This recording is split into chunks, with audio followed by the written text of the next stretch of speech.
અંજારમાં પોલીસની મોટી કાર્યવાહી. પ્રોહિબિશનના ગુનામાં સંડોવાયેલા આરોપીનું ગેરકાયદે દબાણ તોડી પડાયું.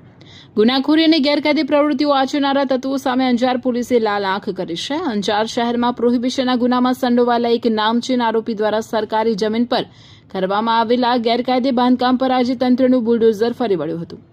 પોલીસે આ દબાણ હટાવી લાખો રૂપિયાની સરકારી જમીન ખુલ્લી કરાવી છે. મળતી માહિતી મુજબ અંજાર પોલીસ મથકે પ્રોહિબિશનના ગુનામાં સંડોવાયેલા આરોપી હરી ઉર્ફે ચીચલો રાજસ ગઢવી દ્વારા સરકારી જમીન પર ગેરકાયદેસર રીતે કબજો જમાવીને પાકું મકાન બનાવી લેવામાં આવ્યું હતું. આ અંગેની જાણ થતાં અંજાર પોલીસ અને સંબંધિત તંત્ર દ્વારા તાકીદે કડક પગલાં લેવામાં આવ્યા હતા. રૂપિયા 6 લાખની સરકારી જમીન મુક્ત કરાવાઈ. અંજાર પોલીસની ટીમ દ્વારા હજી ઘટના સ્થળે પહોંચીને કાયદો અને વ્યવસ્થાની સ્થિતિ જળવાઈ રહે તે રીતે કડક પોલીસ બંદોબસ્ત સાથે ડિમોલિશનની કામગીરી હાથ ધરવામાં આવી હતી.